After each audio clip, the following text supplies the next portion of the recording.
తాళపాక అన్నమాచార్యుల వారి 618వ జయంతి సందర్భంగా జరుగుతున్న ఉత్సవాలలో ఈరోజు 25 రోజులు మనం పూర్తి చేసుకోవడం జరిగింది. ఈ సందర్భంగా అనేక అన్నమాచార్య కీర్తనలు చాలామంది చాలా చక్కగా పాడుతున్నారండి.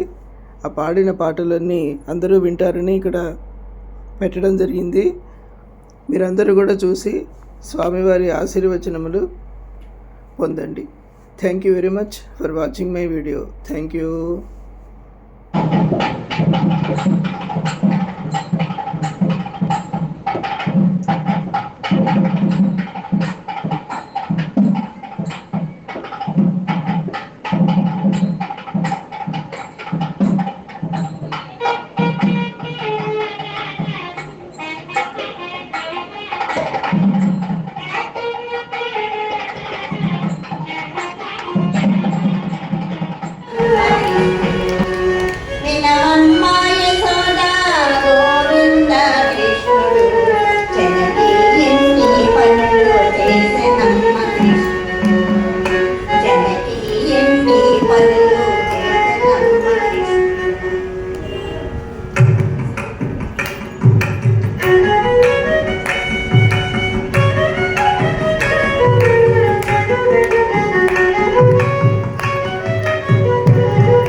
గారికి నమస్కారం. ఒక చిన్న విషయం చెప్పాలి మీకు. నేను 2000 సంవత్సరానికి ముందు ఇంకా కచేరీలు చేస్తూ ఉండేవాడిని. కచేరీలు భాగంగా ప్రతి చోట పాడుతూ ఉండేవాడిని. మీరు ఇంకొక జయలక్ష్మి గారు, ఇంకొక మామ గారు, యాక్చువల్గా ఆవిడ పాడాలి, ఆవిడ రాలేదు.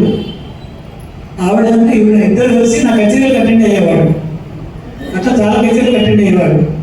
నా కచేరీని డ్యాన్స్ దిగినాక వచ్చి నన్ను అడిగేవాడు, మాకు హనుమంత్ పెట్టాను అనుకోండి. అప్పుడు నేను విద్యాలయ ఐక్య పాటలు పనిచేసేవాడిని. పొద్దున్న 7 వెళ్ళిపోయేవాడిని క్యారెట్స్ తీసుకొని. రాత్రి 8:30-9 వచ్చేవాడిని. అమ్మా నాకు షెడ్యూల్ కుదరదమ్మా, క్లాసులు ఎవరికి చెప్పను, అసలు ఇప్పటివరకు చెప్పలేదు నేను ఎవరికి క్లాసులు, కాబట్టి నాకు కుదరదు అని చెప్పేవాడిని. అలా చాలాసార్లు అడిగారు వాడిని నన్ను. అదే నాకు యాక్చువల్గా అయితే గుర్తులేదు, చాలాసార్లు అడిగారు. అంటే ప్రోగ్రామ్కి దిగినాక, స్టేజ్ దిగినాక అడిగేవాడు.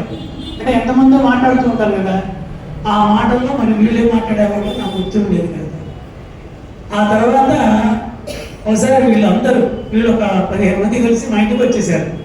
తమలపాకులు, తాంబూలాలు, తర్వాత అరటిపళ్ళు, దక్షిణలు కొట్టుకొని వచ్చారు మా ఇంటికి.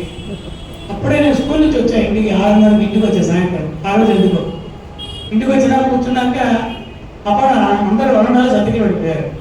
మా మామగారి ఇంట్లో ఉండేవాడిని నేను ఇక్కడ స్టాండ్లో. అక్కడ సర్టికి పడిపోయి, అయ్యా మీరు నేర్పాలి, మాకు నేర్పకపోతే ఇంక కుదరదని చెప్పేసి అన్నారు.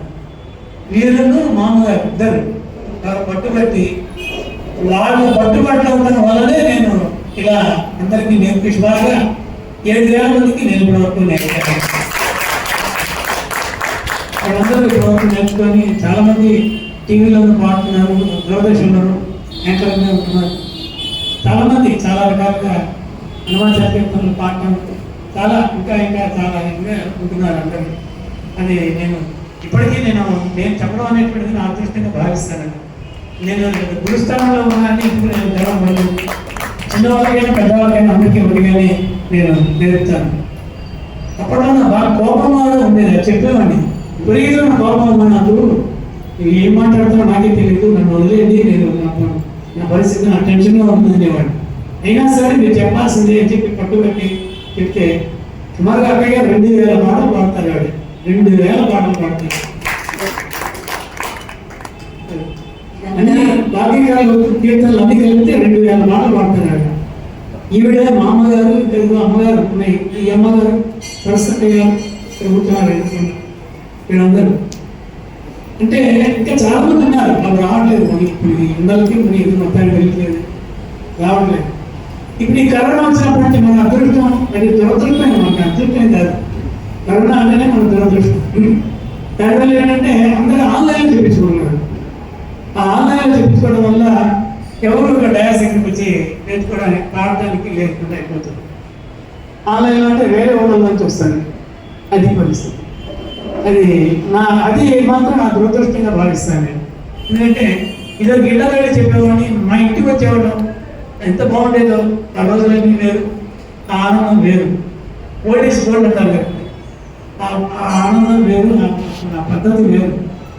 కాబట్టి వీళ్ళందరూ చక్కగా నేర్చుకున్నారు. మామగారిని మామగారు రాలేదు, చాలా బాధగా ఉన్నారు. మామగారు అంటే మా ఇంటి ఆడవలసిన వీళ్ళందరూ మా ఇంటి ఆడవచ్చు. అంటే నేను వాళ్ళని ఎంత గౌరవించి ఎంత ప్రేమిస్తాను, ఎంత అభిమానిస్తానంటే వాళ్ళందరినీ నా తోబుట్టువులా భావిస్తాను.